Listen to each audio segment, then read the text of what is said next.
Hello everyone, welcome back to our channel Lawyer Stuffs. This is Hrishina Khare and in this video I'll be discussing about strict liability and absolute liability. To begin with, let's understand the concept of strict liability. If any person who keeps hazardous or dangerous substance on his premises shall be held responsible if such substance escapes the premises and causes any type of damage. The person from whose property such substance has escaped will be held liable even if he is not negligent in keeping the substance in his premises.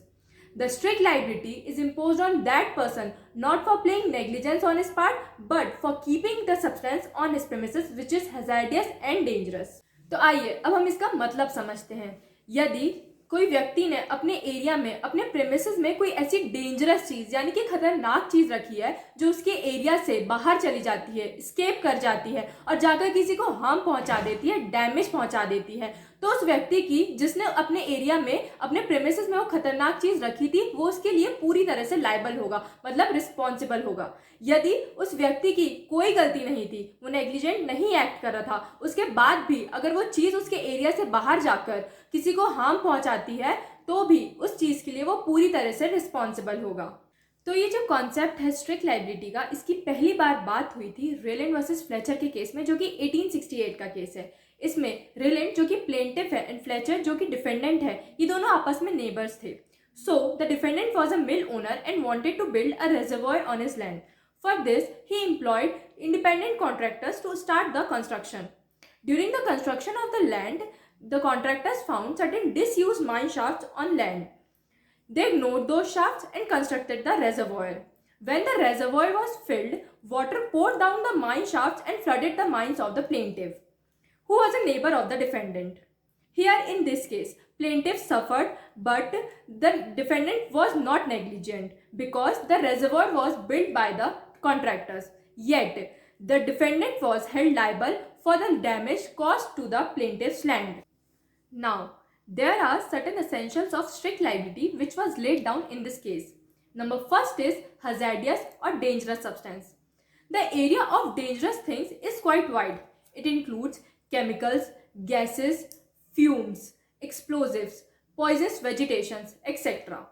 तो कोई भी ऐसी चीज जो अपने area से escape करके किसी को हार्म पहुंचाती है, डैमेज करती है, तो वो डेंजरस थिंग्स के अंडर आ जाएगी। Number second is escape, which means movement is required from one premises to other place. Number third is non-natural use, which means the use must be of extraordinary purpose. Now, there are also some exceptions to this rule. Number first is plaintiff's own default. Number second is plaintiff's consent. Number third is act of third party. Number fourth is act of God. And number fifth is statutory authority. Now, we all know that the rule of strict liability is strict, but there are some exceptions to it. So, the rule of absolute liability was evolved in India in the case of Union Carbide Corporation versus Union of India, which is also known as Bhopal gas tragedy case. Now, let's understand the concept of absolute liability. In very simple terms, absolute liability is strict liability minus the exceptions which are thereby provided. यानी कि कोई भी व्यक्ति यदि कोई ऐसी dangerous या hazardous activity में इन्वॉल्व है जिसकी वजह से किसी को हार्म पहुंच रहा है, डैमेज पहुंच रहा है, तो जो व्यक्ति वो एक्टिविटी कर रहा है, डेंजरस एक्टिविटी कर रहा है, उसके लिए वो पूरी तरह से रिस्पॉन्सिबल होगा, लाइबल होगा। This rule leaves no defence to the defendant. He will be held absolute liable for his activity. Like I told you, this concept was evolved in Bhopal gas tragedy case. This case is related to a gas leak incident which occurred on the night of 2nd December 1984 at UCIL, Union Carbide India Limited. It was a pesticide plant in Bhopal, Madhya Pradesh.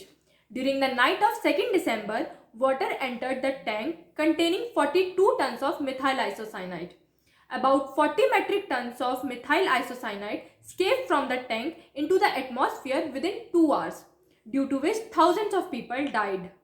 तो इस case के बाद आया था absolute liability का concept India में, जो कि डिफेंडेंट को कोई भी डिफेंस नहीं देता है डैमेज के लिए जो हुआ है। Now let's understand the essentials of absolute liability. Number first is dangerous things. Absolute liability तब अराइज होगी जब उस डेंजरस थिंग से किसी को इंजरी कॉज हुई हो या डैमेज कॉज हुआ हो। Number second is escape. जैसे कि स्ट्रिक्ट लाइबिलिटी में स्केप जरूरी था, एब्सोल्यूट लाइबिलिटी में स्केप जरूरी नहीं है। जैसे Bhopal gas leak incident case में अगर गैस प्लांट के अंदर ही लीक हुई होती, बाहर नहीं निकली होती, तो भी एब्सोल्यूट लाइबिलिटी अराइज हो जाती। Number third is mischief. Plaintiff को ये शो करना पड़ेगा कोर्ट को कि डिफेंडेंट का जो एक्ट था, जो एक्टिविटीज थी, उससे किसी को इंजरी कॉज हुई है या फिर डैमेज कॉज हुआ हो।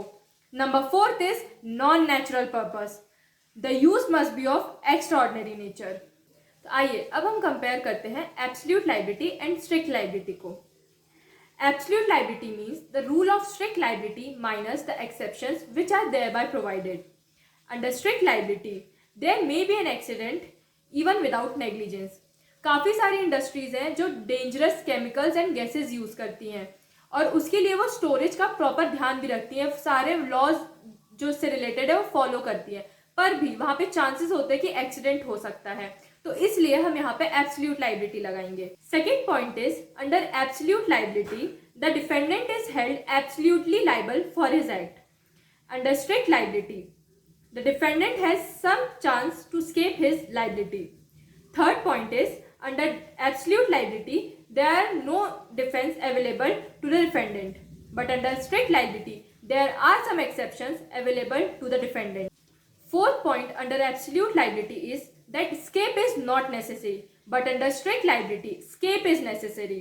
Fifth point under absolute liability is that the owner of the industry will be held absolutely liable for the damage caused due to the act of the stranger.